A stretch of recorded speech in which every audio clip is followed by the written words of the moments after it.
The Diecast International Builders have invited the community to participate in a holiday build. I'm starting with a Hot Wheels Rockin' Santa sled that I found at the dollar store back in July when my oldest daughter was visiting. I've changed the colors, giving it a somewhat Spectraflame look, made some other changes to it, and well, you'll see what's ahead for this casting. I couldn't resist. When I saw this, I knew there'd be a reason to build it towards the end of the year. Whether or not there was an invitational, I figured there would be, but since there's a lot of invitationals now. But even if there wasn't, I figured I was going to rock this casting. Not in the way they intended. Those wheels are designed to rock that little Santa Claus back and forth, kind of like the Skull Shaker casting, if you're familiar with that. As you roll it, the character's head bounces back and forth. And on this one, the Santa was designed to rock back and forth. I'm not going to have that kind of rockin' Santa. I'm going to rock him with more detail. Make him look, instead of just red, add some real detail to Santa. So we go through the usual process. The casting itself, that is the only metal part. It's in pretty good shape. I mean, there's not a lot to it. I did, clean it up a little bit. There it is after the first polish, and it needed some work. And so went through the usual process of wet sanding it. That's, as I recall, 3000 grit sanding sponge, which the sanding sponges are great for this kind of thing. There were some little marks I couldn't get rid of without extreme sanding, but there you see it right before I paint it. I was pretty happy with the polish I was able to get on it.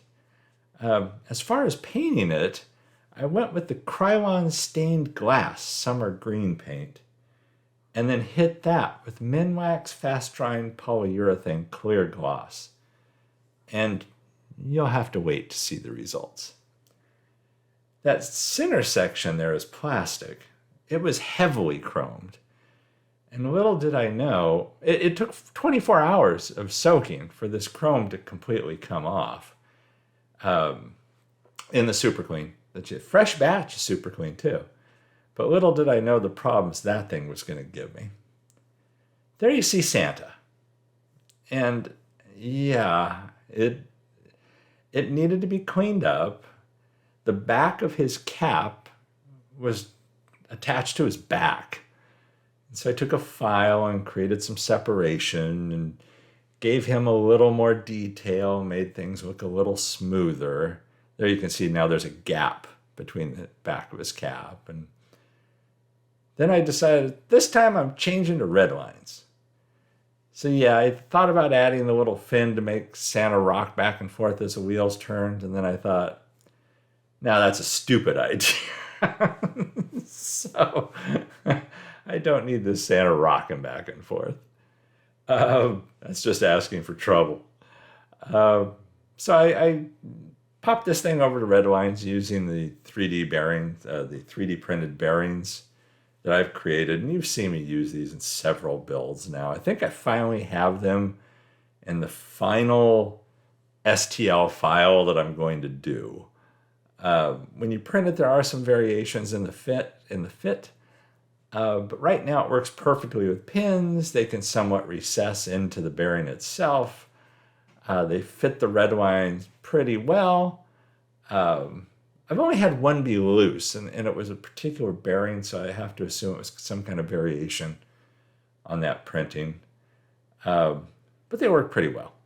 It's a very easy way to convert something over to red lines. And anybody can design this stupid STL file in Tinkercad. I mean, there's not a lot to it. And I have sent the STL file to quite a few people now. So, if they need to print it, they can. So, and it just uses straight pins. In this case, I'm using the original axles. There was no reason, once I cut the other wheels off, they were long enough that I could put the bearings on. So, once that was done, I popped this little guy, shot him with some black paint as a base, and then I just proceeded to detail the heck out of him.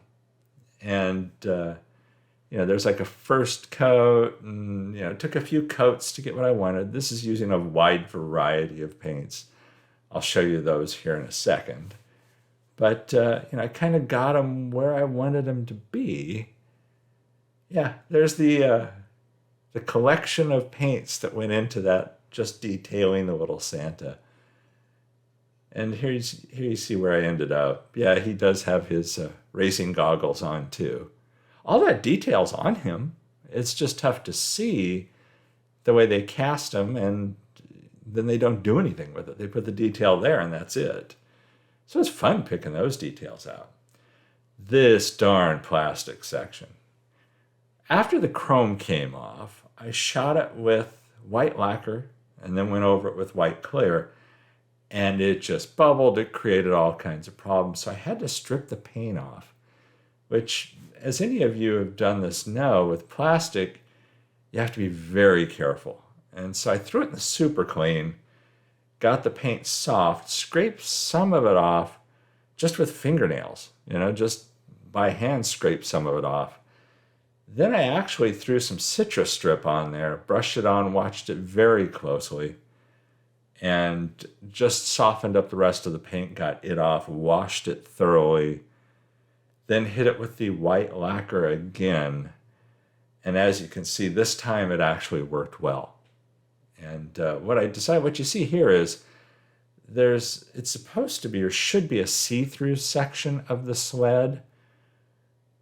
And where you see between, I guess they would be called the skis on the bottom. I don't know. I'm from California and I don't sled. So I don't know maybe it's the blades. But anyhow, I decided to just use decals. And those, I just basically took masking tape, created an outline, created a big black decal, and then cut these out of that decal. So it's not like I designed the shape. I just cut them to size, dropped them in there, and I'm really happy with the end results on here. So there you see the color of the body. I did detail the back tail lights. They look kind of funny because they have a scalloped look in the casting. So that's why if they look like clouds on the bottom edge of those lights, that's why. That pattern's actually there. There's the Santa that I detailed the heck out of, and it's just a matter of throwing this little guy together at this point. I was really happy with the color choices on this. I wasn't sure if I should have left this plastic section chrome, but it wasn't a good looking chrome. As heavy as that chrome was, and trust me, it was a heck of a heavy chrome coating they had on there. I thought I wanted to go white. I definitely wanted to go green for the body to give it a Christmas theme. I was not going to go red again because I've done way too many red builds lately. So, and the stained glass paints, they work well. I've seen Ron over at Somo Diecast use them several times with success. I think I've used them twice now. I've used this green before, and for the life of me, I can't remember when it was, though. It might have been on a Tootsie Toy conversion. But, the stained glass paints work well, too. Compared to the metal cast paints, they're very similar. They almost seem like they're a little bit thinner of a coat. So it gives you almost a little more play than you have with the metal cast paints that can get dark quickly if you're not careful with your coats. So there you see it put together. With the red lines, you really only see the back red lines because of how the front of the sled goes. And it does roll. Doesn't rock, but it rolls. There's where we started. And it's a cute casting, but there's so much potential in it. And I hope I found some of it. And I'd like to thank the guys over the Diecast International Builders for hosting this event. This was the perfect excuse to do this build. This was fun. I always love doing the holiday builds. I usually have something every year around Christmas time that is a little different, a little interesting. It seems like it's usually a bone shaker. But I do want to thank the guys over there for hosting this build. Please check out all of the people participating in this event. I do have a link to the Diecast International Builders YouTube channel in the description for this video. And there's some glamour shots coming up. I will have probably a few more builds before Christmas, but since this is a very Christmassy build, I'd like to take a moment now to wish everybody a very Merry Christmas. And I hope you all have a wonderful holiday. And let's look forward to next year. And keep building. Everybody stay safe and healthy out there. And catch you in the next one. To my daughters and my grandbabies, I love you very, very much. See you in the next one.